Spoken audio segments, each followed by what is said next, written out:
Cada amanecer, abro los ojos a un espacio que nunca será realmente mi hogar. Sus 4 paredes lucen un tono verde pálido, supuestamente relajante, diseñado para conectar a las personas mayores con la naturaleza. Detesto este color. Siempre lo ha sido. Ethel, mi esposa desde hace 4 décadas, comprendió mi aversión, nunca insinuó decorar ninguna superficie de la casa de verde. Reconocía cómo ese tono me recordaba a los hongos de las celdas de detención policial, donde guía a los delincuentes durante mis años de trabajo. Tengo 74 años. Siempre me despierto a las 5:30, a pesar de no tener una razón inmediata para levantarme. Esta rutina se consolidó a lo largo de una larga carrera como alguacil. Antes, a esta hora precisa, ya estaría preparando café fuerte y oscuro, inspeccionando mi arma de trabajo y repasando mi horario del día. Ahora, simplemente me quedo quieto, contando 12 imperfecciones en el yeso del techo. Son una docena. Durante toda mi estancia aquí, ese número exacto ha estado presente constantemente. Desde que llegué hace 3 años, he imaginado despertar en mi antiguo hogar incontables veces. A veces, en mi letargo, siento como si todavía estuviera allí, en la casa que Ethel y yo adquirimos hace 45 años. Un hogar modesto pero acogedor en una calle tranquila de Gainesville. Esta fue la vivienda donde crecieron nuestros hijos. O, mejor dicho, nuestro único hijo, Terence. La casa donde cada tabla del suelo ofrecía su familiar y suave crujido. Donde la cocina olía a horneado recién hecho con frecuencia. Y donde mi preciado sofá de cuero se alzaba en la sala, con su superficie pulida y lisa, en el lugar donde descansaba cada noche después del trabajo. Tras el fallecimiento de Ethel hace 10 años, la casa se sentía vacía, pero siguió siendo mi santuario hasta que Terence declaró que ya no podía vivir sola. Papá, sufriste un derrame cerebral leve. No puedes quedarte sola, dijo entonces, sentada en la habitación del hospital. Vanity y yo lo consideramos detenidamente y decidimos que mudarnos con nosotros sería lo mejor. Tenemos una casa grande. Hay espacio de sobra. No quería. Dios sabe que me resistí con todas mis fuerzas. Pero después de que mi brazo derecho dejara de funcionar correctamente durante 3 días y mi habla se volviera confusa, su argumento no me convenció. Así que accedí a vender la casa llena de recuerdos y mudarme con mi hijo y su esposa, quienes siempre me miraban como si hubiera ensuciado su alfombra favorita. Invertiremos lo que ganemos con la venta de la casa en un negocio confiable, me aseguró Terence. Conozco varios proyectos prometedores. En 1 año o 2, la suma se duplicará, lo que te hará financieramente independiente. Transferí todos los fondos a su cuenta, $200,000. Las ganancias de toda mi vida, todo lo que Ethel y yo habíamos acumulado, más el valor de mercado de nuestra casa. Confiaba en mi único hijo. Si hubiera sido más inteligente, me habría limitado a firmar un cheque. ¿Pero quién anticipa el engaño de su propia sangre? En la casa de Terence y Vanity, la única habitación disponible para mí estaba situada en la planta baja, junto a la despensa. Anteriormente había servido como una habitación de invitados que rara vez se usaba, una habitación con paredes verdes y una ventana estrecha que daba a la cerca lisa de la propiedad vecina. Apenas cabían mi cama, una cómoda vieja y un sillón. Mis pertenencias restantes acabaron en el ático o se guardaron temporalmente con un amigo de Terence, quien, como descubrí más tarde, tiene una tienda de segunda mano. Oigo que alguien abre el grifo del agua en el piso de arriba. Son las 6 de la mañana. Vanity suele despertarse a esta hora para completar su larga rutina de belleza matutina antes de ir a trabajar. Tiene una boutique de moda en el centro. Es un negocio modesto que lucha por sobrevivir, pero le permite sentirse una empresaria consumada. De joven, fue modelo. Trabajó en Nueva York y, según ella, incluso en Milán. Nunca he visto fotos, solo he escuchado interminables historias sobre su carrera cada vez que llegaban visitas. Me levanto lentamente de la cama, haciendo una mueca de dolor por las articulaciones. Mi artritis empeora cada año, sobre todo con la humedad. Y en Gainesville, por pura casualidad, ha llovido casi sin parar durante los últimos meses. Me visto despacio, intentando moverme con sigilo. Si me encuentro con Vanity en la cocina, seguro que hará una mueca y dirá algo como, Hubert, ayer otra vez no lavaste la taza.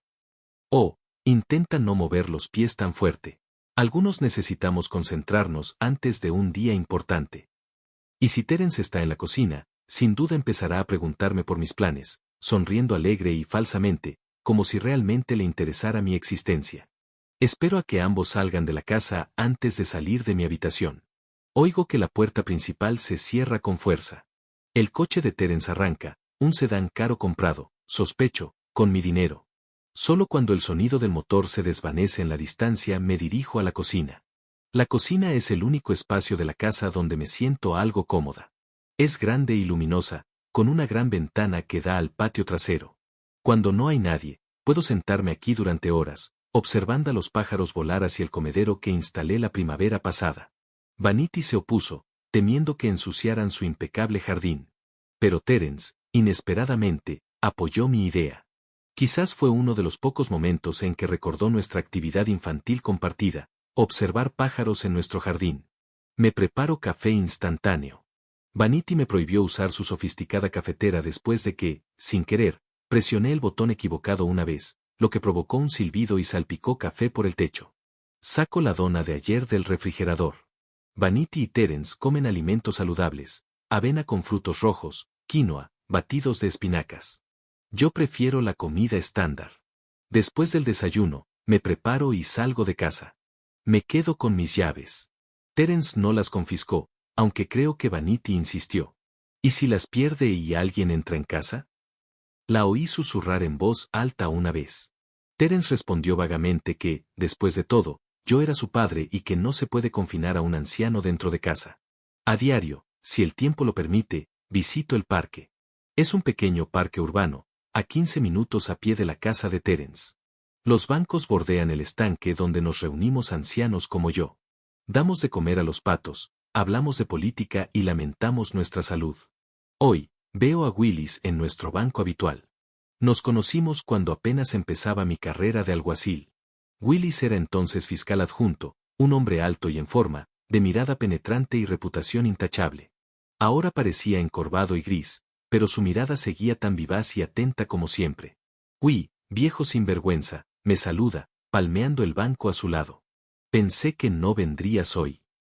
Me siento a su lado, estirando las piernas con alivio. Últimamente, las rodillas me duelen cada vez más. Tuve que esperar a que la pareja real saliera del palacio, respondo, y Willis gruñe con conocimiento de causa. Sigue igual de mal. Peor, digo, sacando del bolsillo una bolsa de migas de pan para los patos. Ayer, Vanidad propuso renovar mi habitación. ¿Entiendes lo que eso significa? Quiere convertirla en un espacio multifuncional. Sospecho que solo quiere mudarme al ático o al sótano. ¿Qué dice Terence? ¿Qué dice Terence? Suspiro, esparciendo las migas en el agua. Los patos se acercan al instante. Invariablemente está de acuerdo con ella. Vanidad lo sabe mejor, papá. Vanidad tiene muy buen gusto, papá. A veces creo que no tiene una opinión propia. Willis niega con la cabeza. Conocía a Terence desde pequeño, lo vio madurar. Quizás entiende mejor que yo que salió mal. Sabes, comenta tras una pausa, sigo pensando en ese dinero que le transferiste a Terence después de vender la casa. Han pasado 3 años. ¿Has visto algún informe sobre los ingresos de esas inversiones? Esta pregunta me había preocupado durante un tiempo considerable, pero me daba miedo incluso planteármela. Admitir que tu propio hijo podría haberte engañado es una revelación demasiado amarga para un anciano. No, respondo en voz baja.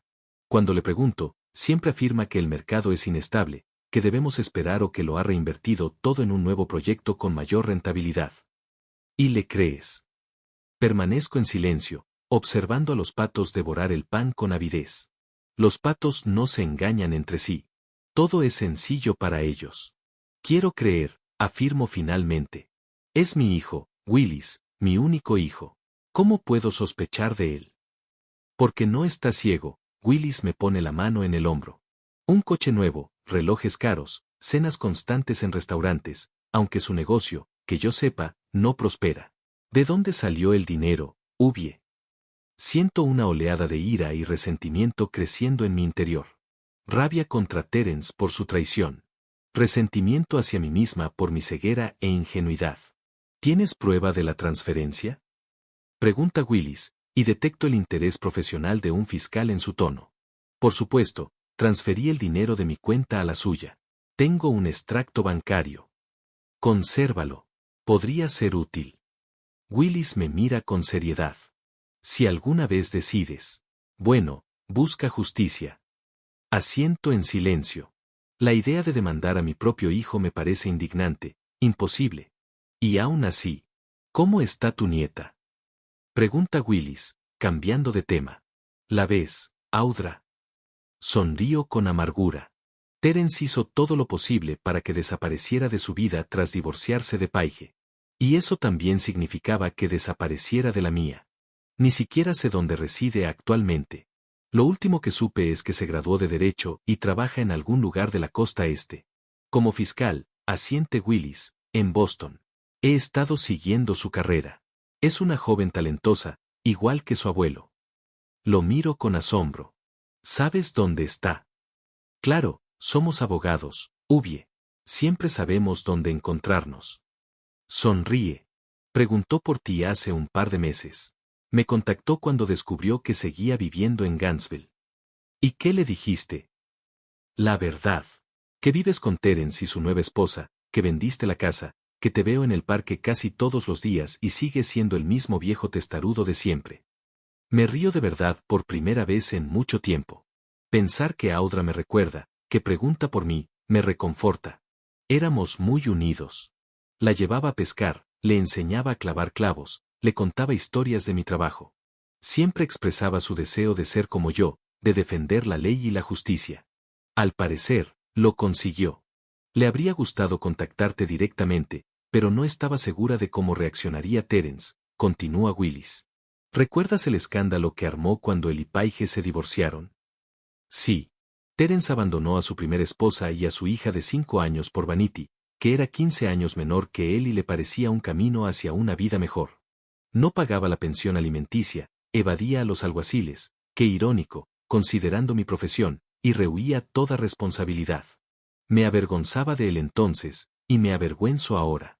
Dame su número, pido. Quiero hablar con mi nieta. Willis duda. ¿Estás seguro de que es una buena idea? Si Terence descubre. Tengo 74 años, maldita sea. Golpeo el suelo con mi bastón. ¿Qué hará? Desheredarme. Me río con amargura. No me queda nada, Willis. Ya me lo ha quitado todo, pero no me quitará el derecho a hablar con mi nieta. Willis me observa un buen rato, luego asiente y recupera su teléfono. Te enviaré su número por mensaje. Pero ten cuidado, aún vives en su casa. En la casa de su esposa, para ser preciso, lo corrijo, y percibo esta realidad con total claridad. Todos los días. Nos sentamos en el parque un rato más, hablando de viejos tiempos, antiguos colegas, política, pero mis pensamientos están en la distancia. Contemplo los $200,000 que probablemente nunca recuperaré. En Terence, quien tan fácilmente traicionó a su padre. En Vanity, quien me percibe como un molesto impedimento para su perfecta existencia. Y en Audra, quien recuerda a su abuelo en algún lugar lejano. Cuando regreso a casa, la casa está en silencio. Terence sigue en el trabajo, y Vanity probablemente esté en su boutique. Voy a mi habitación, me siento en mi silla y miro por la ventana hacia la cerca gris. Todo sigue como siempre. Pero algo ha cambiado. Algo dentro de mí. Por primera vez en mucho tiempo, siento una chispa encenderse dentro de mí. Una chispa de ira que poco a poco se transforma en resolución. Durante demasiado tiempo, he sido un anciano obediente, reacio a causar problemas. Quizás sea hora de recordar lo que se siente a luchar por la justicia. La lluvia había caído incesantemente sobre las ventanas durante 3 días seguidos. Las lluvias de octubre en Gainesville siempre eran prolongadas, como si el cielo hubiera decidido agotar sus lágrimas antes de que llegara el frío. La humedad me calaba los huesos, haciendo que mi artritis me doliera más de lo habitual. En días como este, rara vez salía al parque. Willis también prefería quedarse en casa. Nos contactábamos, comentábamos noticias, nos quejábamos del tiempo, pero posponíamos nuestras reuniones hasta que se disiparan las nubes. Por ociosidad, deambulaba por la casa cuando no había nadie, examinando las fotografías en las paredes. Estaba ausente en todas y cada una de ellas. Terence y Vanity en la playa. Terence y Vanity en las montañas. Terence y Vanity en algún evento benéfico. La pareja perfecta con sonrisas ideales. A veces creía que habían retocado estas fotos a propósito para parecer más felices de lo que realmente eran. Esa noche, cuando mi mundo volvió a quedar sumido en el caos, la lluvia arreció hasta convertirse en un aviso de tormenta. Terence llegó a casa antes de lo habitual. Oí el portazo y su voz en el pasillo. Normalmente subía directamente a cambiarse y prepararse para la cena, pero esta vez se detuvo en la entrada del salón. Yo estaba sentada en mi habitación, leyendo una novela policíaca desgastada que ya me sabía de memoria. Las delgadas paredes de la vieja casa transmitían bien el sonido, sobre todo cuando sonaba música en el salón. Hoy no había música, pero las voces se oían con claridad. Terence, cariño, por fin. Empezaba a preocuparme. La voz de Vanity era más dulce que empalagosa. Solo hablaba así cuando deseaba algo. El tráfico estaba terrible por la lluvia. Apenas lo conseguí. Terence parecía fatigado. Ha sido una semana infernal. Stone no para de presionarme con esos informes. Olvídate del trabajo. Tengo una idea que sin duda te animará. Casi podía visualizar a Vanity acariciándole la cara con sus dedos bien cuidados. Organicemos una fiesta el sábado. Me tensé involuntariamente. Sus fiestas solían implicar una noche confinada en mi habitación con el volumen de la televisión bajo, para no molestar a los invitados. ¿Una fiesta? Terence no parecía muy entusiasmado. No estoy seguro, Van. El trabajo es caótico ahora mismo. Me temo que podrían. Precisamente por eso necesitamos una fiesta, lo interrumpió Vanity. Podrás impresionar a las personas adecuadas. Ya he preparado la lista de invitados. Los Stones seguro que estarán allí. No podrá despedirte si compartes martinis en nuestra sala. Oí a Terence suspirar profundamente. Por el sonido de sus pasos, pude distinguir que se había acomodado en la silla, la que había comprado por una suma exorbitante para ocasiones especiales. Probablemente tengas razón, dijo finalmente. Pero hay una complicación. Tu padre, Vanity, no necesitó más explicaciones. Ya lo he considerado. Podemos enviarlo a esa nueva residencia de ancianos a pasar la noche. Ofrecen un programa de un día. ¿A una residencia de ancianos? No estará de acuerdo. Entonces pensaremos en otra cosa. Quizás pedirle a nuestra vecina Marta que lo atienda, o simplemente confinarlo en su habitación con la cena y el televisor. La verdad es que me da igual. Lo importante es que el viejo no moleste a los invitados. ¿Viste cómo derramó vino sobre el mantel la última vez? Era el mantel de mi abuela. Sentí que me ardían las mejillas de vergüenza. Viejo. Así me llamaba a mis espaldas. ¿Pero por qué me asombraba? Apenas se dignó a llamarme Hubert, pronunciándolo como si tuviera un limón en la boca. No hables así, Van. La voz de Terence sonaba poco convincente, carente de cualquier objeción genuina. Una protesta superficial, nada más. Sigue siendo mi padre. Un padre que se ha convertido en una carga, intervino Vanity. Escucha, querida. Entiendo tus sentimientos. De verdad. Pero no podemos retenerlo aquí indefinidamente. ¿Has revisado las facturas de sus medicamentos y de los médicos? Esto solo empeorará con cada mes que pase. Cerré el libro, olvidando marcar la página. Todo dentro de mí se tensó. Hablaban de mí como si ya no existiera. Lo sé, Terence bajó la voz, pero aún podía oír cada palabra. Ya he investigado residencias de ancianos. Hay una decente, operada por el Estado, en Oklahoma. Su seguro médico debería cubrir la mayoría de los gastos. Oklahoma, rió Vanity. Cielos, Terence, eso es un lugar remoto. Me imaginaba algo más respetable. Después de todo, tu padre tenía ahorros. Que no están en óptimas condiciones ahora mismo, dijo Terence con la voz tensa. Las inversiones no dieron frutos. El mercado es volátil. ¿Lo entiendes? Apenas logré contener una risa amarga. ¿Inversiones? No encontraba otros términos para un robo descarado. ¿Qué? Vanity alzó la voz. Dijiste que el dinero de tu padre generaba ingresos. Dependíamos de él para financiar la reparación del techo y un coche nuevo. Lo sé, cariño. Lo sé. Terence frotó algo, aparentemente sirviéndose una copa. El crujido de la puerta del bar. El tintineo de las copas. Pero hubo un contratiempo. La empresa en la que invertí quebró. No puedo hacer nada al respecto. ¿Y ahora qué? Vanity estaba visiblemente furiosa. ¿Estamos agobiados por tu padre y sin dinero para pagar una residencia de ancianos decente? Con Oklahoma bastará, repitió Terence con terquedad. Escucha, Van, estoy teniendo dificultades en el trabajo ahora mismo. Stone se refiere a despidos. Si pierdo mi trabajo, tendremos que apretarnos el cinturón. Toda esta charla sobre un coche nuevo tendrá que posponerse. Hubo una pausa larga. Me imaginé a Vanity cruzando los brazos sobre el pecho y frunciendo los labios, una expresión que había observado docenas de veces cuando no se salía con la suya. De acuerdo, dijo finalmente con fingida compostura. Primero terminemos con esta fiesta. Es muy importante, Terence. Invitaremos a todos los personajes importantes de tu empresa. Y Melanie Pierce, su esposo es el dueño de esa consultora, ¿recuerdas? Por si acaso las cosas no salen bien con Stone. De acuerdo, concedió Terence. Haremos la fiesta, pero ¿y papá? Ya dije que lo confinaremos en su habitación o en el trastero. Me da igual, repitió Vanity con esa voz melosa. Imagínate sin canas cerca de los aperitivos, sin bebidas derramadas, sin ancianos hablando de dolencias que disuadirían a todos los invitados. Simplemente una velada perfecta. Podía oír a Terence dudar. Incluso ahora, incluso después de todo, algo humano en su interior se resistía a la idea de encarcelar a su propio padre como a un animal. Hablaré con él, decidió finalmente. Aclararé la situación. Quizás acepte pasar la noche en su habitación. Por supuesto, querida, ronroneó Vanity con un sarcasmo apenas disimulado. Lo que tú digas. Los oí entrar en la cocina, con la voz apagada. Ya no necesitaba escuchar a escondidas. Ya entendía todo lo que necesitaba saber. Me temblaban las manos al marcar el número de Willis. No de miedo, sino de furia.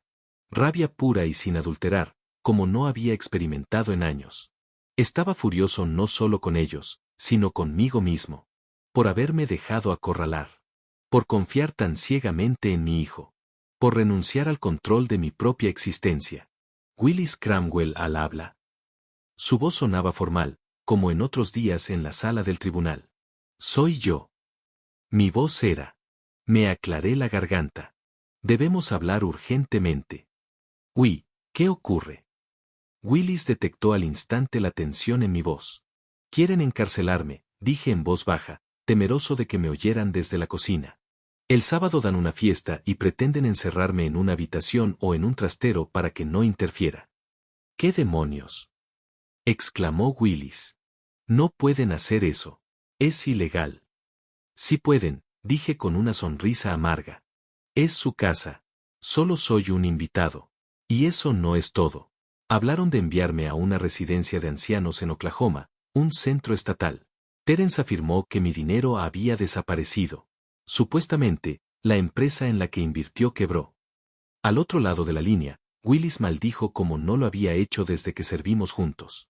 Sinvergüenza, dijo finalmente. Lo siento, Ubie, pero tu hijo es un sinvergüenza. Simplemente se apropió de tus fondos, 200,000, y ahora quiere deshacerse de ti en una residencia de ancianos barata.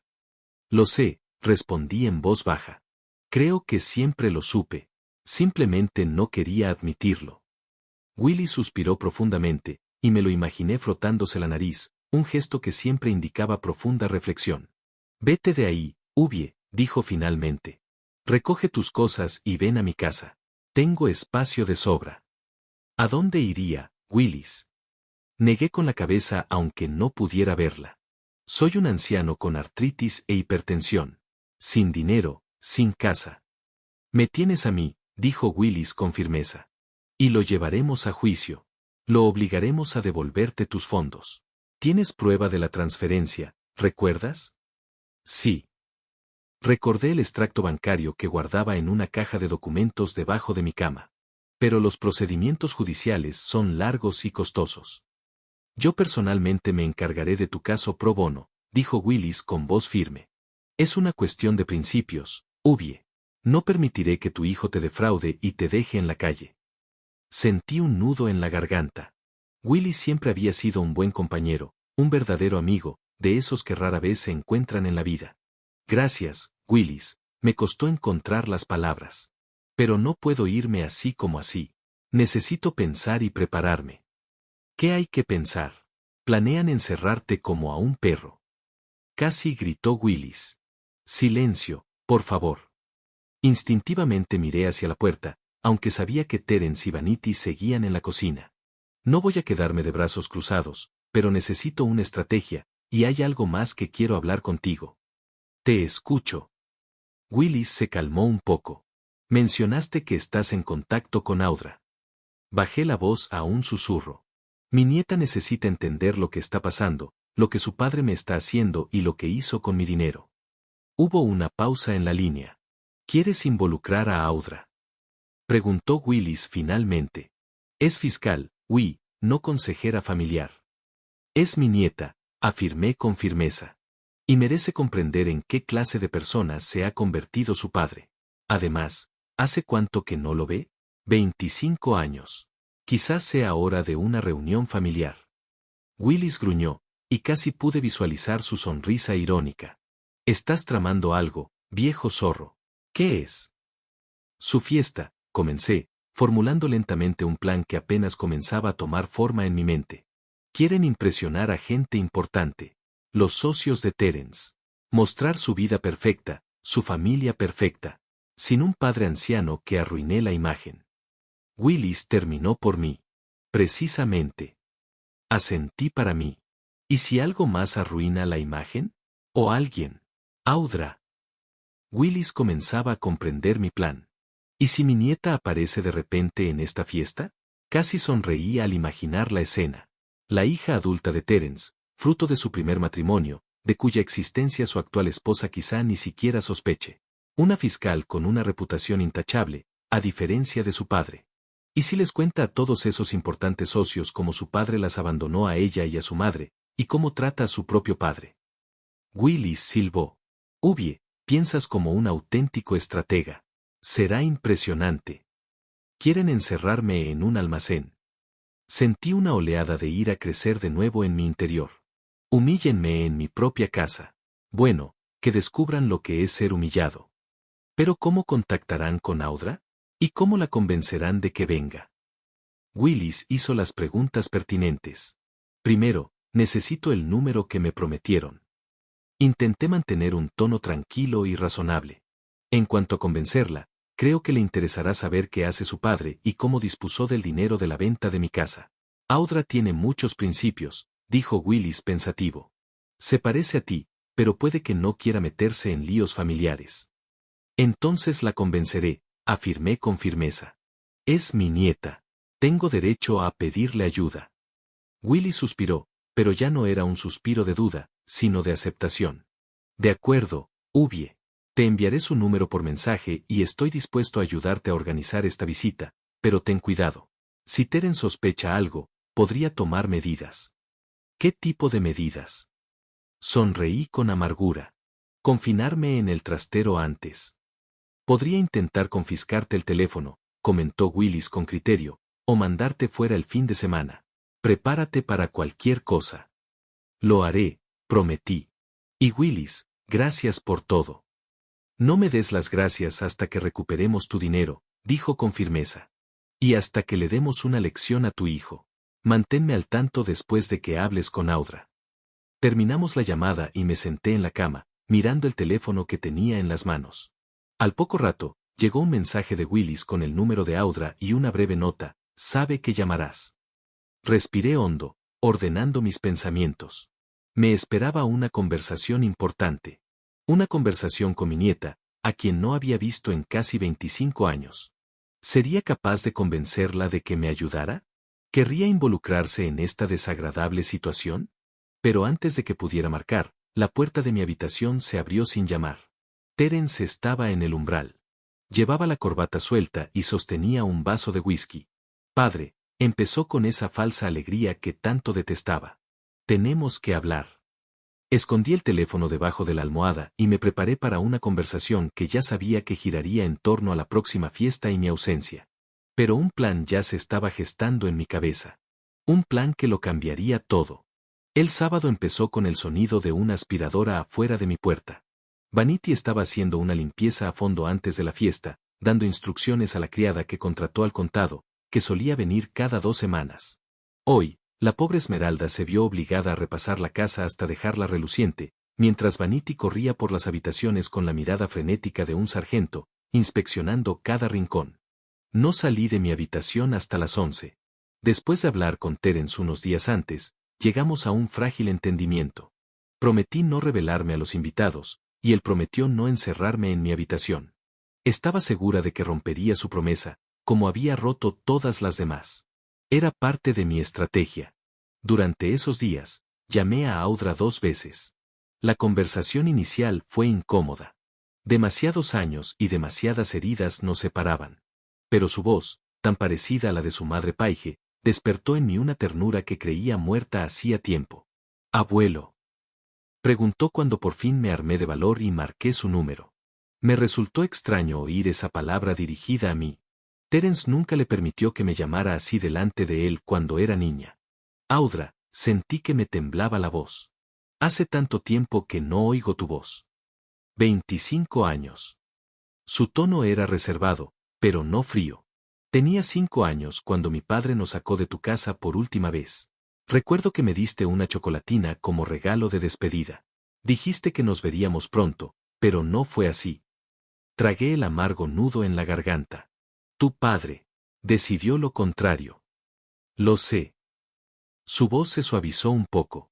Mamá me contó de mayor cómo papá te prohibió verme, cómo nos abandonó por otra mujer, cómo no pagó la manutención. Lo siento mucho, fue todo lo que pude decir. No tienes nada de qué disculparte, abuelo. Su voz sonaba firme. Willis dijo que tenías problemas, que mi padre había vuelto a hacer algo malo.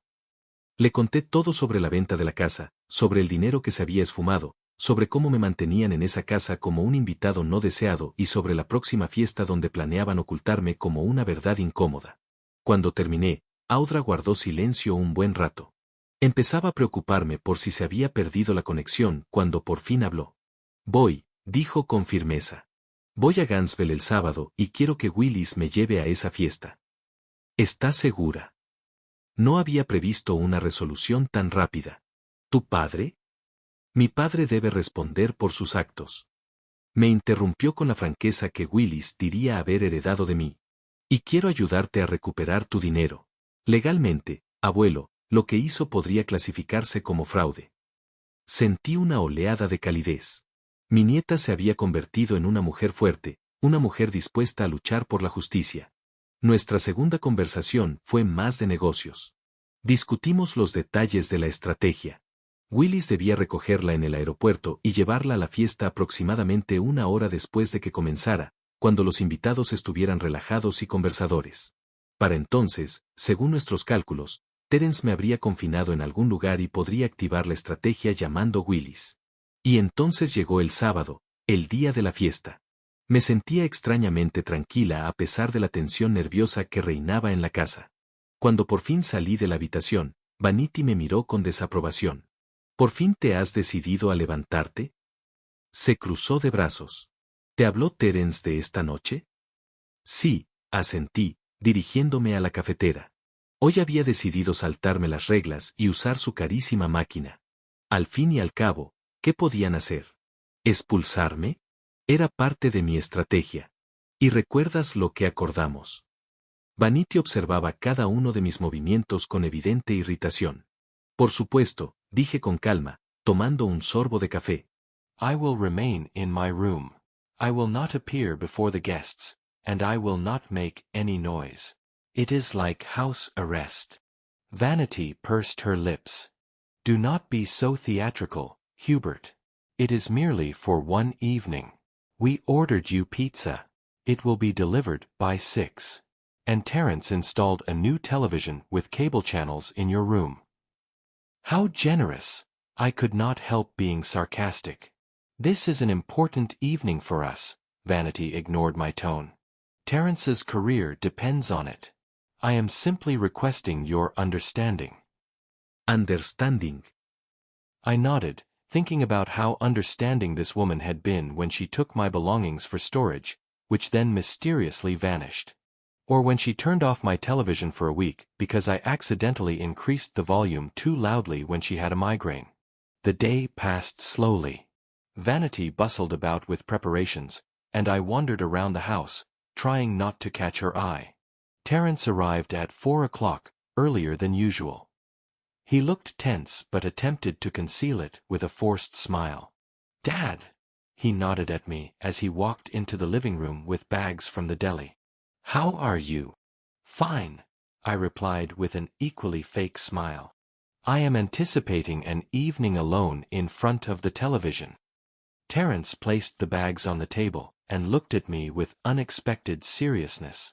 "Listen, I know this is awkward, but you could show a little understanding. Things are difficult at work right now. This party could change everything." Understanding. I felt a wave of anger rising inside me, which I had been suppressing for months. How were you being understanding when you took my money and my possessions? When you promised to invest the money from the sale of my house and then spent it on your toys? Terence paled noticeably. "Do not start, Dad. Not today." His voice hardened. "I already explained the investments did not yield returns. That is business. It happens." Business. He laughed bitterly. "Cala spade, son. You stole from your father, the man who raised you, who taught you everything you know. And now you are holding me captive in this house, and wish to confine me to a room so I do not spoil your precious party." Terence glanced quickly toward the kitchen where Vanity was arranging appetizers on plates. "Quiet," he hissed. "Let us discuss this later, okay? When the party is over, we will sit down and talk properly about everything. About money, about your future, about a nursing home." "A nursing home?" I said it loud enough for Vanity to hear. "So, that is it. You have already decided everything. When are you planning to commit me? Next week, or will you wait until Christmas so you do not spoil the holiday mood?" "Dad, please." Terence clenched his fist but remained outwardly composed. "Let us not create a scene. Not today." "When, Terence, when will we have a real conversation?" I could feel my voice trembling. "When will you admit that you stole my money? That you abandoned me to my fate? That you abandoned your daughter 25 years ago, just as easily as you are now planning to get rid of me?" At the mention of Audra, Terence's face changed. It had always been a sensitive topic, a daughter whose existence he preferred to forget. "Do not you dare," he hissed, taking a step toward me. "Do not you dare speak about her. You do not know anything." "I know you are a terrible father," I insisted. Anda terrible son. "Your mother would turn in her grave if she knew what you did to me." What you plan todo. Terence's face contorted with rage. He grabbed my shoulder hard, painfully hard. "Enough," he growled. "One more word and I swear you will regret it." Terence. Vanity's voice from the kitchen made him flinch. "What is occurring?" He instantly let go of me and forced a smile. "Nothing, dear." Just a minor misunderstanding with my father. Misunderstanding. I smirked. "Is that what stealing and neglecting your parents is called now?" Vanity entered the living room, drying her hands with a towel. Her gaze darted between me and Terence. What is happening? "What is he discussing?" "Nothing," Terence replied quickly. "My father is simply upset about the party. I explained to him that it is important to us." "And the nursing home?" I added, looking directly at Vanity. "In Oklahoma, where you plan to send me?" Vanity froze, her eyes narrowing. "You told him?" she asked Terence with unconcealed irritation. "No, but he must have been eavesdropping." Terence shot me an angry look. "Dad, we are not sending you anywhere. We are considering your best interests, professional care that we cannot provide." "My best interests?" I laughed. "Then return my $200,000. I will decide for myself what is best for me." Vanity paled and turned to Terence. Does he know about the money? Her voice sounded frightened. Of course I know, I replied instead of Terence. I may be old, but I am not out of my mind. Did you think I would not notice you buying new cars, expensive watches, renovating your house, all with the money from the sale of my house? The money Terence promised to invest. Listen, Hubert, Vanity tried to compose herself. It is all very complicated. Investments do not always bring a return. Sometimes they fail. That is business. I wonder what the tax authorities will say, I said thoughtfully, or the police about how my son embezzled my money under the pretext of investing. I have proof of the transfer, you know, and there are no investment documents. A heavy silence soon in the living room. Terence and Vanity exchanged frightened glances. Are you threatening us? Terence finally asked, his voice trembling. No, I shook my head. Just reminding you of the facts.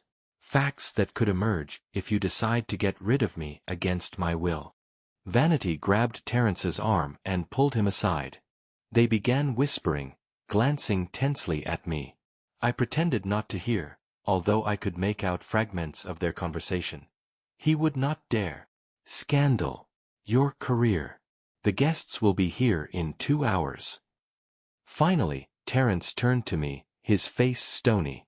All right, father. What do you want? I want my money back, I said firmly. All 200,000. And I want to be treated with respect while I live in this house. The money is invested, Terence said uncertainly. I cannot just return it. It will take time. How much time? A month, maybe 2, he was clearly stalling. And until then? I crossed my arms over my chest. Until then, we will all live as one big happy family, Vanity interjected with a fake smile. But today, Hubert, today you really should spend the evening in your room. For Terence's sake, for his career. I looked at both of them, these people who thought they could manipulate me, lie to me, use me, and I decided to play along with them just a little longer. Okay, I nodded. But I want a written promise that you will return the money, and I want you to stop planning to send me to a nursing home. Of course, father. Terence exhaled with relief. We will discuss everything after the party. Now, why do you not go to your room? We need to finalize the preparations. I nodded silently and headed for my room, feeling their eyes on my back. They thought they had triumphed, that they had appeased a foolish old man with empty promises. They did not know that the plan was already in motion and that their perfect little world would soon disintegrate. I spent the remainder of the day in my room getting ready. I made sure my phone was fully charged. I checked that the bank statement proving the transfer of money to Terence was safely hidden under the lining of my jacket, and I waited. At 7 o'clock in the evening, the first guests began to arrive. I heard the doorbell ring. Greetings. The clinking of glasses. Music, laughter, conversation. All of it reached my room despite the closed door. Around 8 o'clock, there was a knock at the door. I knew it was Terence. It was time for the next act of our little drama. Father, he opened the door slightly. May I enter? I sat in my chair, pretending to read a book. In fact, I had been rereading the same page for half an hour, too excited to concentrate. Come in, I said without looking up from my book. Terence entered and closed the door behind him. He was wearing his finest suit, his hair neatly combed, and he smelled of expensive cologne. Everything okay? He asked with faint concern. Did they bring you pizza? Yes, thank you, I nodded at the untouched box on the table. I had no appetite. Listen, that Terence sat down on the edge of my bed, about our conversation. I understand. I truly do. And I will repay you. I promise. I just need time. Of course. I finally looked up at him. I understand. Terence did not seem to expect such compliance. He narrowed his eyes suspiciously. Really? You are not angry? No. I shook my head. You are my son. I want to believe you. The relief on his face was almost comical. Did he truly think it was that simple? That I would forget the betrayal, the lies, the neglect? Thanks, Dad. He stood up. I will go see the guests then. Are you sure you will be all right here? Absolutely, I smiled. Go on, enjoy yourself. Do not worry about me. Terence nodded and was already turning toward the door when I added, by the way, son, I left my blood pressure pills in the bathroom upstairs. Could you bring them to me? I am afraid I will not be able to sleep without them. It was a falsehood. The pills were in my pocket, but I needed to get him out of the room. Sure, Terence nodded. I will be right back. As soon as he left, I quickly got up, grabbed my phone, and headed for the door. The plan was simple. I was going to accidentally encounter the guests, 'cause some awkwardness, maybe even a small scandal. Nothing serious, just enough to make Terence panic and do what I expected, lock me up somewhere. I went out into the hallway and headed for the living room where voices and music were coming from. There were many guests, at least 20 people, all in expensive suits and dresses with glasses in their hands. Vanity was standing in the center of a group of women, saying something with animated gestures. I took a few steps into the living room, and the conversations began to subside. People turned around, looking at me with curiosity. An elderly man in an old sweater and trousers, clearly out of place in this elegant setting. Vanity was the first to notice me. Her face froze mid-sentence, her eyes widening in horror. Hubert, she squeezed out. What are you doing here? I decided to greet the guests. I smiled innocently. After all, I live in this house, too. At that moment, Terence appeared from the hallway. Seeing me among the guests, he turned pale. Father! He almost ran across the room. What are you doing? You promised. I just wanted to be polite, I shrugged. To meet your friends. It is not every day we have such important guests. I saw panic spread across Terence's face. He grabbed my elbow, not roughly but insistently, and pulled me toward the hallway. Excuse me, he said to the guests. My father is not feeling very well. I am going to take him to his room. I feel fine, I objected, raising my voice. And I would like to tell your guests how you disposed of the money from the sale of my house. The $200,000 you promised to invest. But instead, Terence squeezed my elbow so hard it hurt and practically dragged me out of the living room, away from the surprised looks of the guests. In the hallway, he hissed. What are you doing? You promised. And you promised to return my money, I said, looking him straight in the eye. But we both know your promises are worthless, do not we, son? His face was contorted with rage. He looked around as if searching for a way out, and his gaze fell on the storage room door. You asked for it, he growled, opening the door and pushing me inside. A that light you will not get in the way of our fun. The door slammed shut, and I heard the lock click. Terence had locked me in the storage room, a dark, cramped space filled with boxes, canned goods, and household chemicals. The only source of light was a thin strip under the door. I smiled in the darkness. Everything was going according to plan. I took my phone out of my pocket. The screen lit up the small space and I yelled Willie's number. Huey, my friend's voice sounded tense. Everything proceeding as planned? Perfectly, I whispered, although it was not necessary. The music and voices from the living room easily drowned out my words. He locked me in the storage room, just as we expected. What a scoundrel, Willis cursed. We are on our way. We will be there in 20 minutes. Audra is with me. How is she? I could not contain my excitement at the thought of meeting my granddaughter after so many years. She is determined, Willis replied, and very angry at her father. Are you sure you want to proceed with this? You can still withdraw. No, I said firmly. It is time Terence learned that his actions have consequences. We agreed that Willis would call me just before arriving, and I turned off my phone to conserve battery. The storage room was stuffy and smelled of household chemicals, but I paid no attention to that. He leaned against the wall and listened to the sounds of the party. Soon, the voices and music grew louder. The party was in full swing. I could hear Vanity's laughter, loud and slightly exaggerated. Terence was saying something. I could hear his voice, but I could not distinguish the words. Then someone increased the music volume, and the conversations were drowned out by the rhythmic sounds. Time dragged on slowly. I tried to get comfortable among the boxes and cans, but there was not much room. My knees ached from the awkward position, and my back was stiff, but I waited patiently, knowing that everything would soon change. Finally, my phone vibrated. A message from Willis: "We are at the entrance.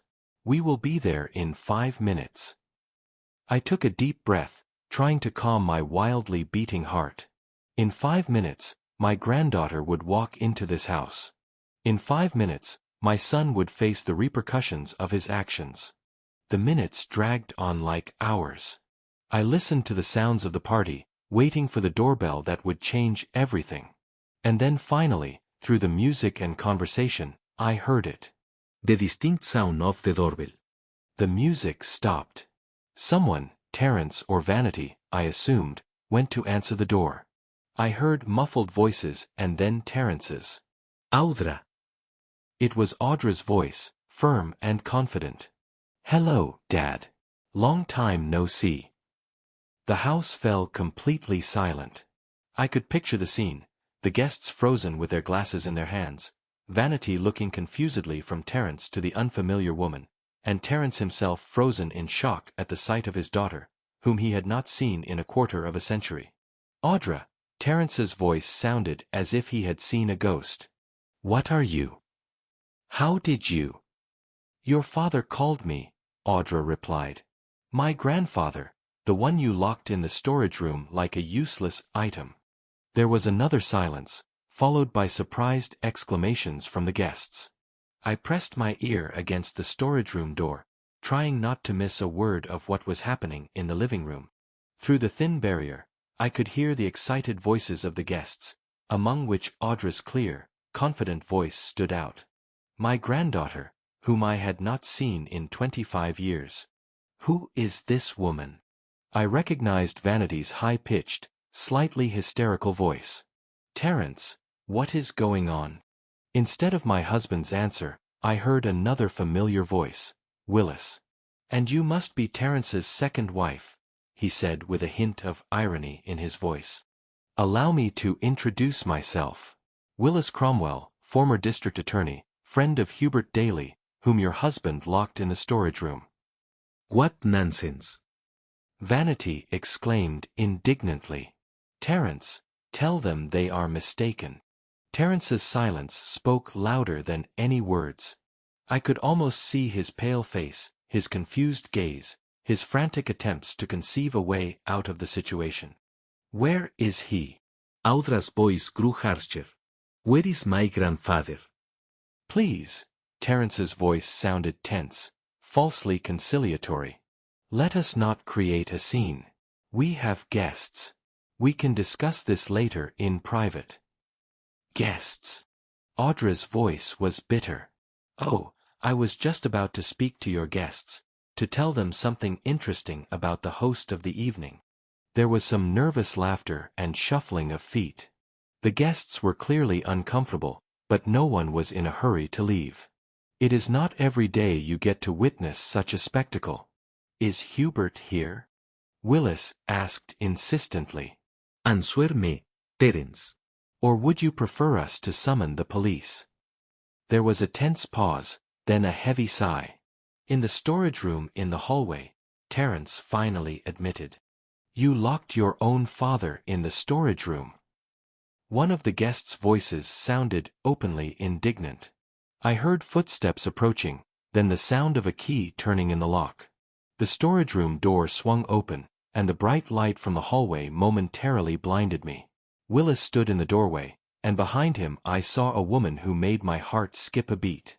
Audra, my little Audra, now a grown woman, tall, slender, with dark hair pulled back in a tight bun and the same piercing blue eyes her mother had. She was wearing a business suit, dark blue, austere but elegant.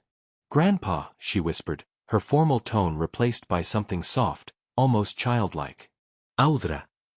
I could not keep the tremor out of my voice. Willis helped me out of the storage room, supporting me by the elbow. Years in a cramped room, and 2 hours in an even more cramped storage room, had rendered my joints inflexible. I struggled to straighten up, wincing in pain. Audra rushed to me, hugging me with the sincerity that only children and very honest adults possess. I hugged her back, feeling tears well up in my eyes. 25 years, a quarter of a century apart from my only granddaughter. "Are you all right?" she asked quietly, stepping back and looking intently at my face. "Did he harm you?" "I am fine," I assured her, even though my back and knees ached from the uncomfortable position in the storage room. "Now that you are here, I am perfectly fine." We slowly made our way to the living room where Terence, Vanity, and about 20 of their guests waited in tense silence. At the sight of us, the conversations finally ceased. All eyes were fixed on our strange procession, an elderly man in rumpled clothes, supported by a former prosecutor and an elegant young woman. "Father," Terence began, stepping forward with a fake smile. "I am sorry for the misunderstanding. I did not mean to." Misunderstanding. Audra interrupted him. "You locked a 74-year-old man in a storage room, and you call that a misunderstanding?" Terence shifted his confused gaze from me to his daughter, as if he could not believe this was really happening. "Audra," he tried to compose himself. "You have changed a lot.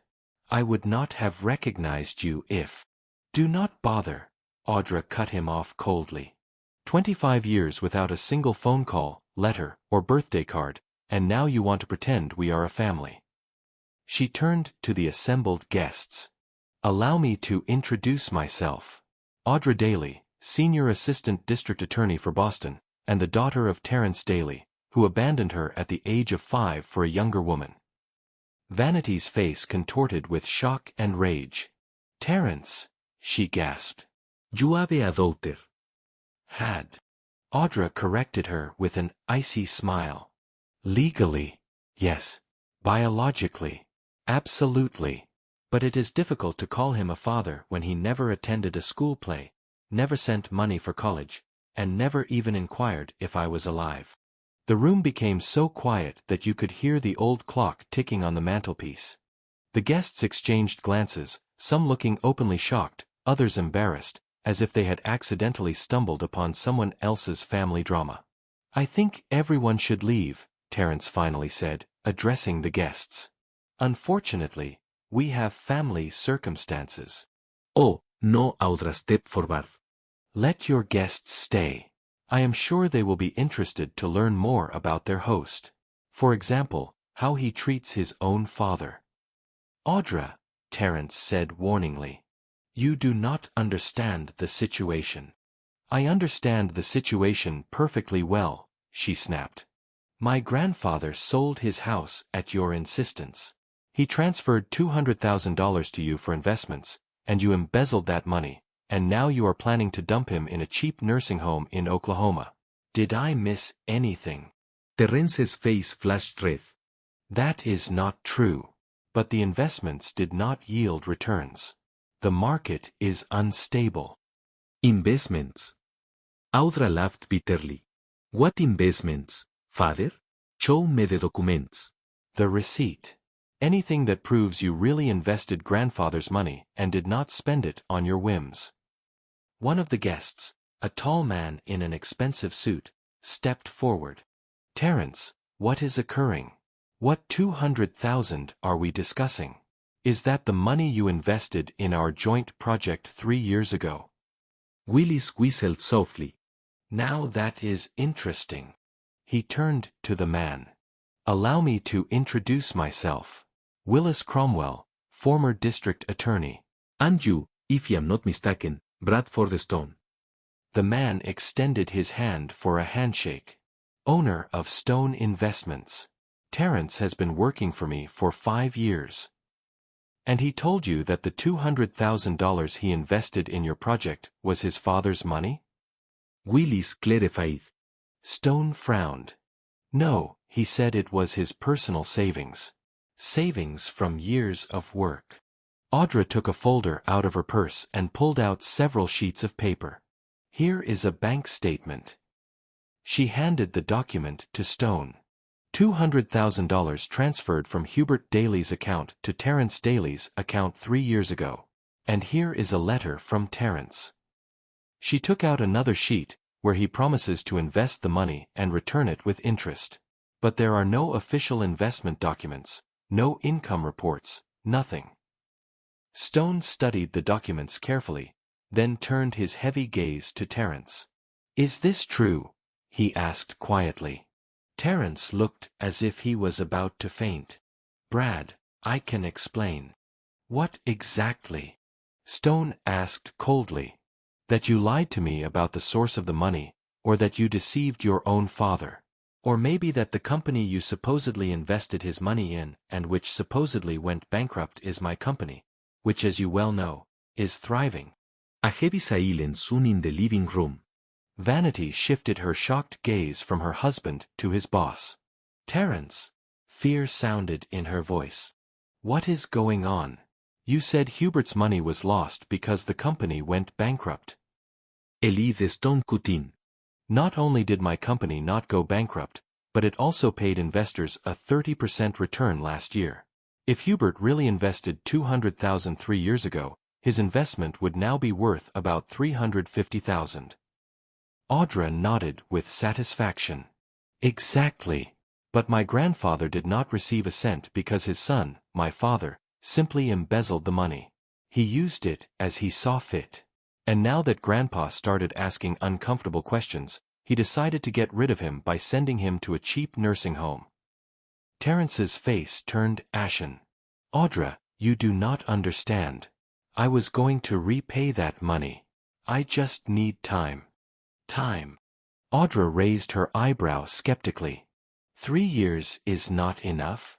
Or were you waiting for Grandpa to die, and then the problem would solve itself? Stone shook his head, his face showing disappointment and anger. Terence, we will discuss this on Monday. In my office. He turned to the other guests. I think we had all better leave. This is clearly a family matter. The guests began to say their goodbyes awkwardly, casting sympathetic or judgmental glances at Terence. No one wanted to stay in a house where such an unsightly family drama was unfolding. When the last guest left, only we remained in the living room. Me, Audra, Willis, Terence, and Vanity. Vanity looked as if her world had collapsed. She sank helplessly into an armchair, her eyes fixed on her husband. You lied to me. Her voice trembled. All these years you lied about your daughter, about money, about work. Vanity, baby. Terence tried to take her hand, but she pulled away sharply. I can explain everything. Really? Audra interrupted. Then start by explaining why you abandoned your 5-year-old daughter and her mother. Why you avoided paying child support for years, changing jobs every time the bailiffs came after you. Why you forbade my grandfather from seeing me, depriving him of his only granddaughter. He noticed tears welling up in Terence's eyes. It was difficult to discern if they were real or fake. My son had always been a skilled actor. I was young, he began. I made many mistakes. You have to understand, young. Audra interrupted him. You were 35 when you left us for a woman 15 years younger than you. That is not youth, father. That is selfishness and irresponsibility. Vanity looked up at Terence. 35? Her voice sounded incredulous. You told me you were 25 when you got divorced. That it was a foolish, early marriage. Terence looked cornered. Vanity, please. You were 40 when we met, she continued as if she had not heard him. Not 30 like you said. And you have a daughter who is now. She looked at Audra. 30, Audra confirmed. I am 30 years old. And yes, my father lied to you about his age. As he did about many other things, I suppose. I watched as vanity mentally recalculated dates, facts, years, and as reality gradually revealed itself to her in all its ugliness. You are not 50, she said, looking at her husband. You are 55. And you lied to me about your daughter, about your previous marriage, about your age, about your father's money. She turned to me. Hubert, I am sorry, but I did not know anything. I believe you, he said softly. Terence always knew how to conceal unpleasant truths. Willis cleared his throat. I think we need to discuss what to do next, he looked at Terence. Hubert has every reason to sue you, Mr. Daly. Fraud, embezzlement, elder abuse, the list continues. At the very least, you owe him $200,000 with interest. Terence spread his arms helplessly. I do not possess that kind of money. I spent it. On what? Asked Audra. On a house, Terence replied quietly. Or rather, on the down payment for this house, and on repairs, and on a car, and on our wedding. Vanity's voice trembled. Our honeymoon in the Maldives? My boutique.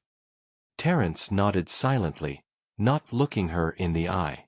My God, Vanity whispered, covering her face with her hands. All these years, we have been living on money stolen from your father. Willis tapped his fingers thoughtfully on the armrest of his chair. There are two options, he finally said. First, we file a formal lawsuit. The case goes to court. And if Terence loses, he faces not only damages, but also possible imprisonment. No, I shook my head. I do not want to see my son in prison despite everything he has done. Then there is the second option, Willis continued. Voluntary compensation.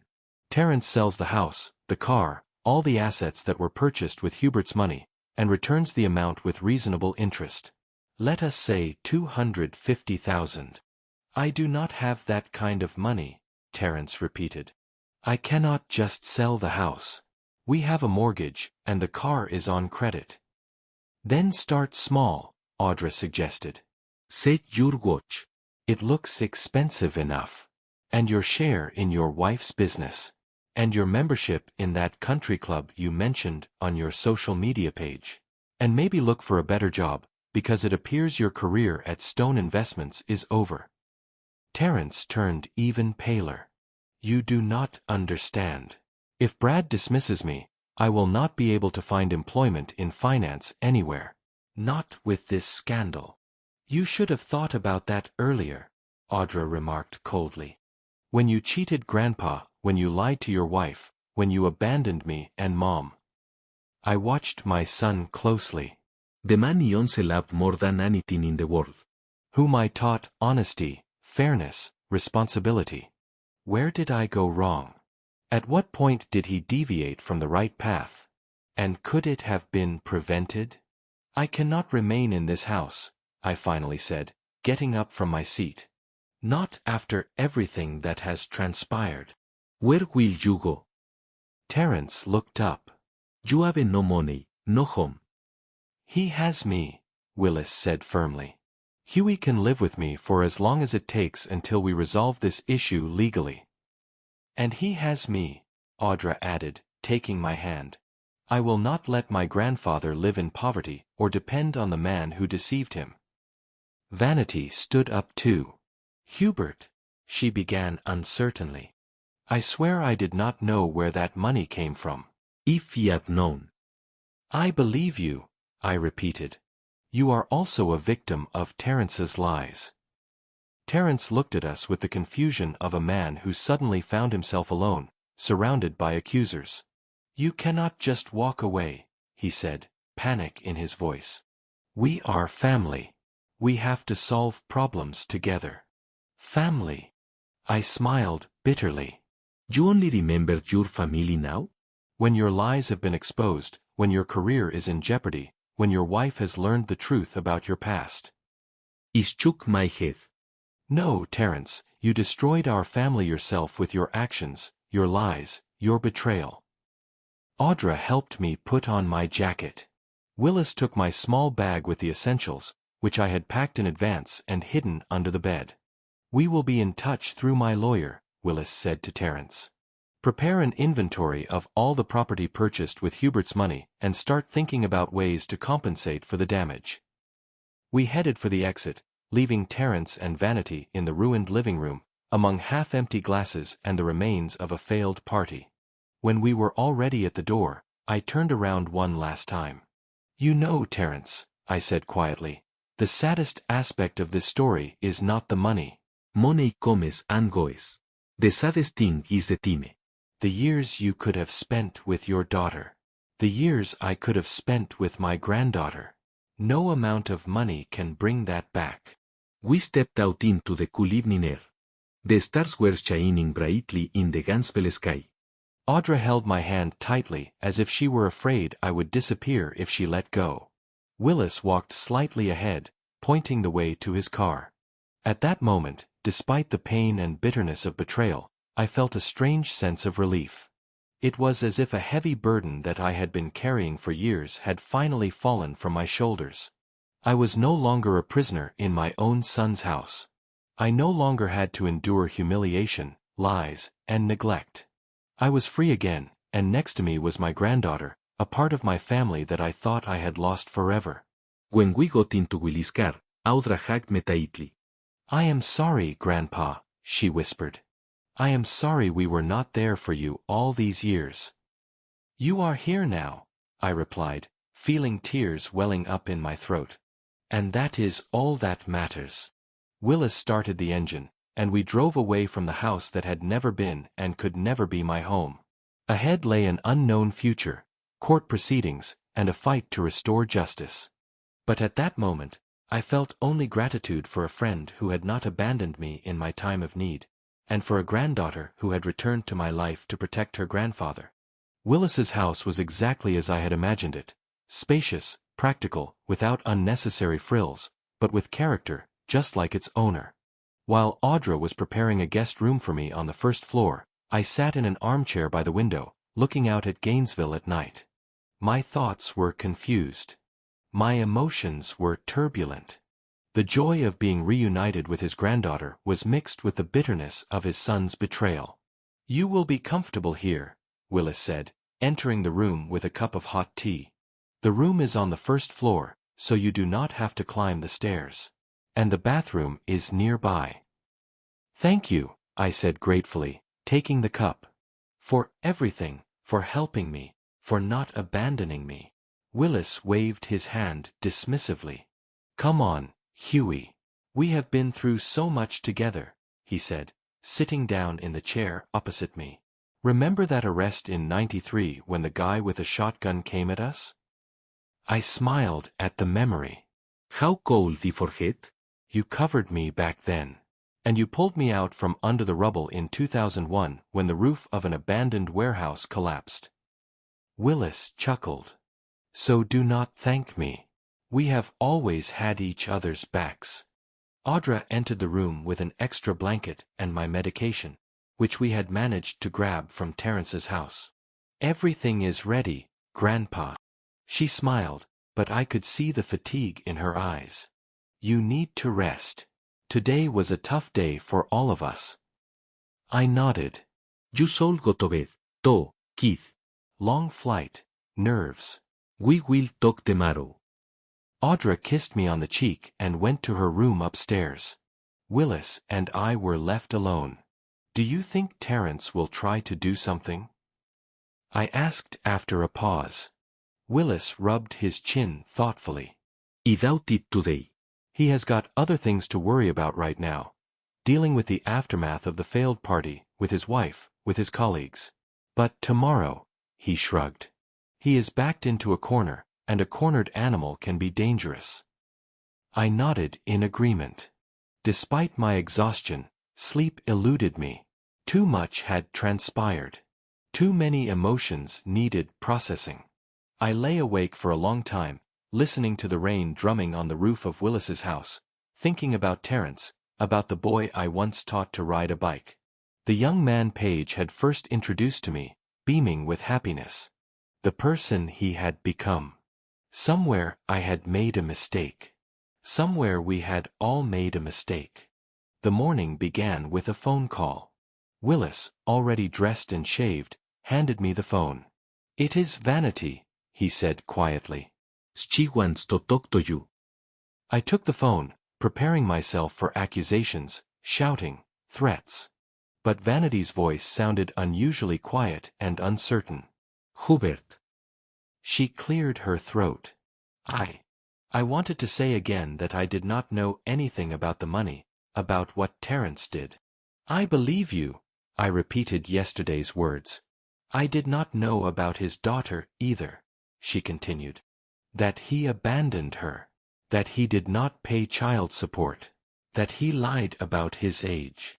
Her voice was thick with tears. "I thought I knew my husband." He sighed heavily. "We both thought we knew him." There was a pause. Then Vanity spoke again in a more businesslike tone. "After you left, we had a serious conversation. Last night, Terence denied everything at first, saying that you, Audra, and your friend had all misunderstood. Then he started to make excuses. He said he planned to return the money, but unforeseen circumstances arose, that he loved me and did not want to upset me with the truth about his past." "And you believed him?" I could not hide the skepticism in my voice. "No," Vanity replied firmly. "I did not believe a single word. Because you see, when you start to doubt someone, you check everything. I found the documents for our house. The first payment was made exactly 1 week after your money was transferred to Terence's account. 200,000. Terence always said it was his savings from years of work."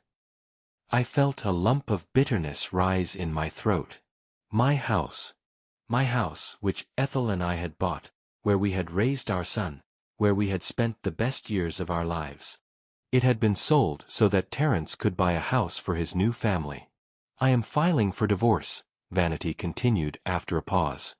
"And I have already contacted a lawyer. Terence does not know. He is trying to call his boss, his colleagues, trying to save his career, his reputation. But I know Bradford Stone. He does not forgive lies and manipulation." "I am sorry," I said sincerely. I am sorry you got dragged into this. "Do not be," she said, her voice hardening. I chose Terence myself. I trusted him. I turned a blind eye to the oddities, the inconsistencies, his unwillingness to talk about his past. Now I am paying for my naivety. "What are you going to do?" I asked. "First, I am going to secure my rights to the house and the business," Vanity replied. "Formally, the house belongs to both of us, but since the down payment was made with money stolen from you, it complicates the situation. My lawyer believes you are entitled to compensation from the value of the house." "I do not want your house," I said wearily. "I want my money back with interest," as Willis said. 250,000. "And you will get it," Vanity said confidently. "The house will have to be sold anyway. After the mortgage is paid off, there will be enough left to give you your money back. I will personally see to it." I was surprised by her determination. Maybe I had been wrong about Vanity all these years. Maybe she was not as petty and cold-hearted as she seemed. Or maybe Terence's betrayal had brought out something new and better in her. After talking to Vanity, the day went on as usual. Audra worked remotely, periodically calling her colleagues in Boston. Willis contacted his former colleague, a lawyer specializing in family law and financial disputes. I just relaxed, enjoying the peace and quiet in the absence of the tension I always felt at Terence's house. Towards evening, the doorbell rang. Willis opened it, and I heard a voice that made my heart sink. "Terence." "I need to talk to my father." His voice sounded tense. "I know he is here." "Hubert does not have to talk to you," Willis replied coldly. "I am his son, confound it." Terence's voice was tinged with hysteria. "I have a right to talk to my own father." I got up from my chair and, leaning on my cane, went out into the hallway. It is okay, Willis, I said. I will talk to him. Willis reluctantly stepped aside, letting Terence into the house, but remained standing nearby, ready to intervene at any moment. Terence looked terrible. His suit was wrinkled, his tie was crooked, his eyes were red, and he had stubble on his cheeks. He clearly had not slept all night. Dad, he began, taking a step toward me. We need to talk alone. I shook my head. Whatever you want to say, you can say in front of Willis. I have no secrets from my friends. Terence shot Willis an annoyed look but continued. I came to apologize for yesterday for the storage room. It was stupid and impulsive. I should not have. You did not come to apologize for locking me up, I interrupted him. For getting caught. For letting your guests see who you really are. Terence's face contorted into a grimace. Fine, he raised his voice.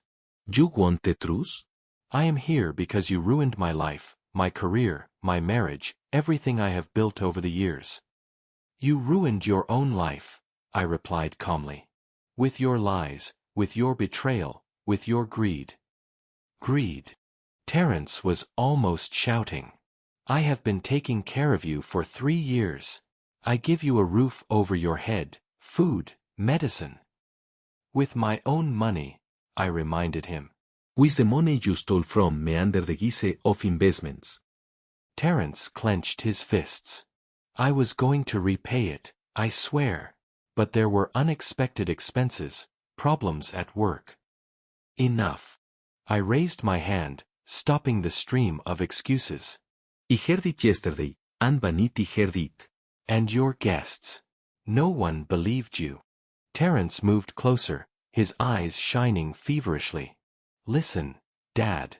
Brad called me this morning. I am dismissed. 15 years in finance, and now no company will hire me. Vanity is not answering my calls. Her things are gone from the house. She even took her toothbrush. He ran a hand through his tousled hair. I am broke. Do you understand? Broke. What do you want from me? I asked, even though I already knew the answer. Help me. His voice was desperate. Drop the charges. Say it was a misunderstanding. That you offered me the money yourself, that it was a gift, not an investment. Talk to Brad, to Vanity. I looked at my son, this broken, desperate man, and felt nothing but fatigue and disappointment. No, I said firmly. I will not lie to cover up your lies. I will not help you avoid the consequences of your own actions. You stole $200,000 from me, everything I had. You were going to put me in a cheap nursing home so I would not interfere with your perfect life. You locked me in a storage room like it was a piece of junk, and now you want me to save you. Terence fell to his knees and grabbed my arm. Tears streamed down his cheeks. Please, Dad, I beg you. You are all I have left. Family should stick together in tough times. I remembered all the times Terence had manipulated me. When he made me feel guilty for being a burden, when he hinted that I should be grateful he was putting up with me in his house. When he humiliated me in front of Vanity and guests. And something inside me finally hardened. Stand up, I said coldly. Do not humiliate yourself. It will not help. Terence stood up, his face contorted with anger. You heartless old man, he spat. After everything I have done for you. And what exactly have you done for me, Terence? I asked calmly. Stole my money, took my house, forbade me to see my only granddaughter, locked me in the storage room. I gave you a roof over your head when you could not live on your own. Terence growled. You convinced me that I could not live on my own, I corrected him. After my minor stroke, I made a full recovery. The doctor said I could continue to live independently. But you convinced me that I needed constant care, that I could fall, lose consciousness, die alone. You scared me, Terence, and you used my fear to get my house and my money. Terence turned pale. He did not expect me to understand all this, to realize the extent of his manipulation. "That is not true," he muttered uncertainly. "I was worried about you. Like a son." "Like a son," I repeated bitterly.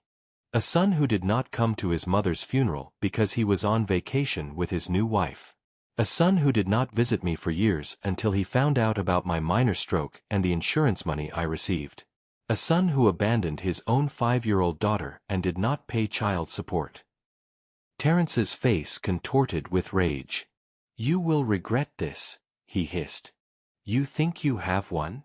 That your precious granddaughter and that former prosecutor will save you? They will leave. Willis is old, just like you. Anda otra lives in Boston. She has her own life. They will abandon you, and I will be here, and I will remember this betrayal." Willis took a step forward, his face darkening with anger. "Is that a threat?" he asked quietly. Terence recoiled. "No, just facts." "Then here is another fact." I straightened up, looking my son straight in the eye. "I am taking you to court for fraud, for embezzlement, for elder abuse. I have proof of the money transfers. I have witnesses to your treatment of me. And I have Audra, a prosecutor who knows how the justice system works. You are going to give me my money back, Terence, with interest. 250,000. Or you will go to jail." Terence looked at me with hatred and fear. "You would not dare." Not your own son. "I would," I said firmly. "Because you stopped being the son I knew and loved a long time ago." Terence took a step back, then another, his face contorted with a mixture of rage and despair. "You will regret this," he repeated. I swear you will. "Is that another threat?" Willis asked, reaching for his phone. Maybe I should call the police. "Add threats to the list of charges." Terence froze, then shook his head. "No need for the police," he said, giving me one last look full of hatred. You will remember this conversation, father, when you are alone. When your precious granddaughter goes back to her life, and this old man dies like my mother did, you will remember that I was the only one who could take care of you until the end. With that, he left, slamming the door so hard that the windows rattled. Willis and I stared silently at the closed door. Are you all right? Willis finally asked. I nodded slowly, feeling a strange mixture of sadness and relief. You know, all my life, I believed that a parent's love for their child was unconditional. No matter what happened, no matter how the child behaved, the parent would still love them. I sighed heavily. But today, I realize that is not entirely true. Love remains, but respect, trust, the desire to be close. All of that can be lost. And Terence lost it. Willis put his hand on my shoulder. It is not your fault, Huey. You were a good father. Terence made his choice. I nodded, but inside I still felt a dull ache. It was not because of Terence's threats. They did not scare me. It was the realization that my only son, the boy Ethel and I loved so much, had turned into a person capable of betrayal, lies and manipulation. A person I no longer recognized. Audra came out of her room, drawn by the noise. What is going on? She asked, looking from me to Willis. I heard shouting. Your father came, Willis replied. He tried to convince Hubert to drop the lawsuit. Audra came over to me and took my hand. So, what did you decide, Grandpa?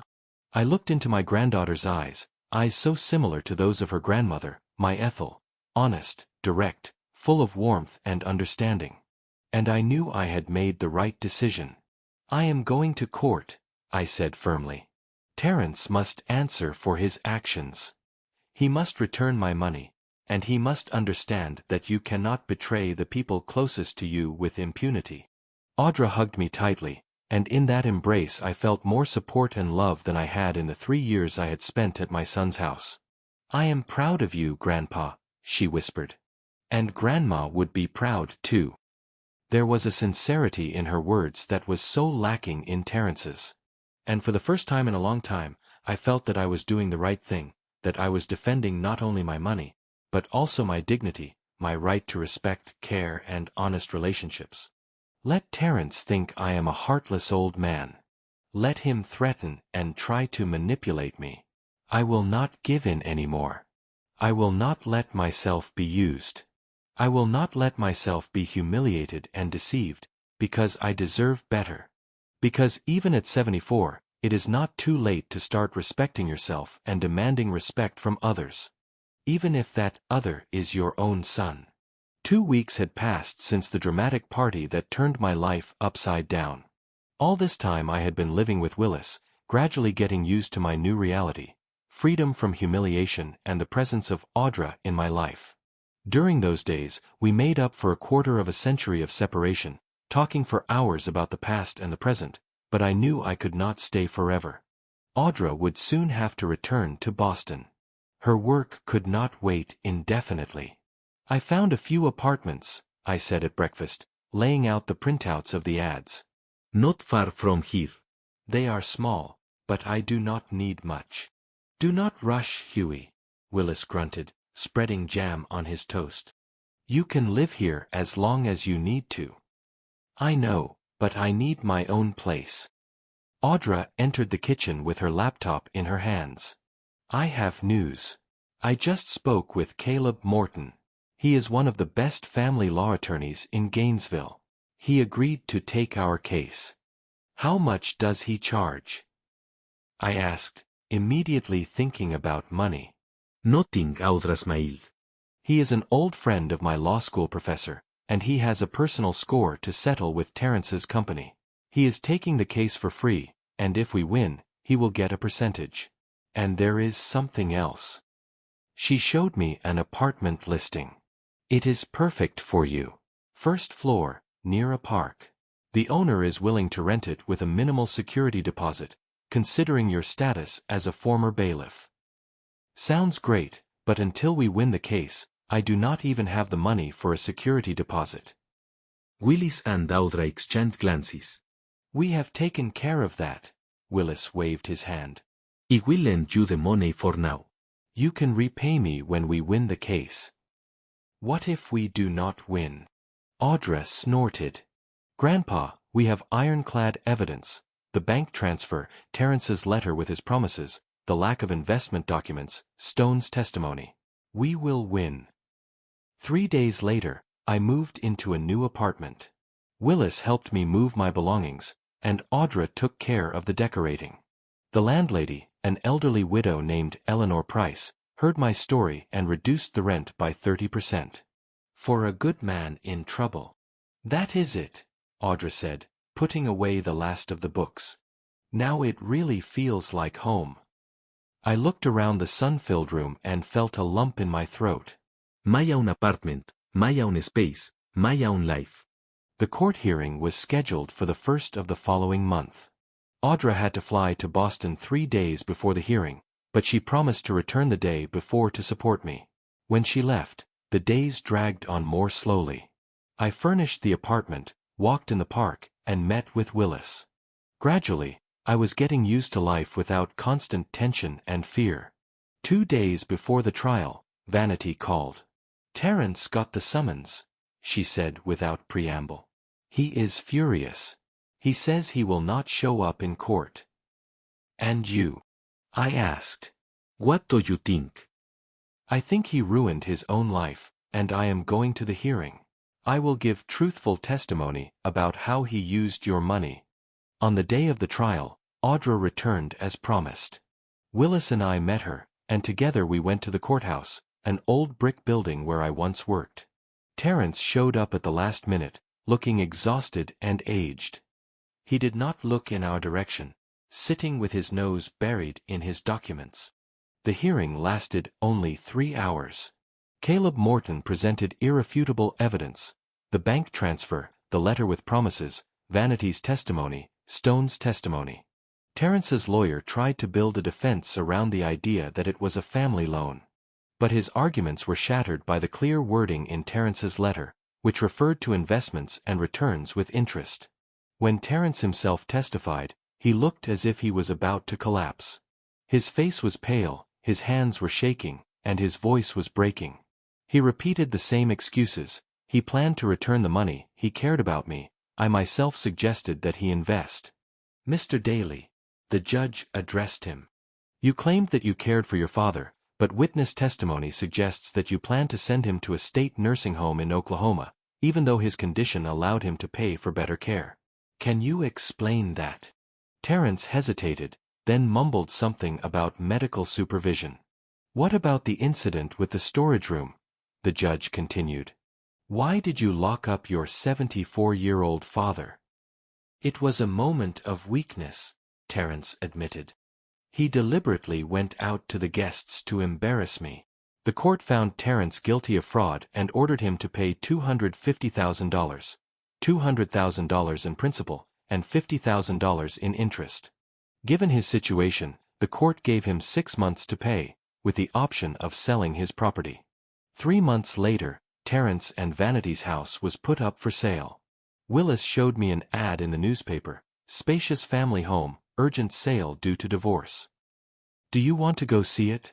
He asked, and I realized that he meant not the house, but the process of Terrence's move. Yes, I decided. I want to see justice prevail.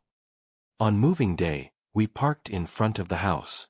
We watched as the movers carried out furniture in boxes, as Vanity directed the process, as Terrence wandered around looking lost.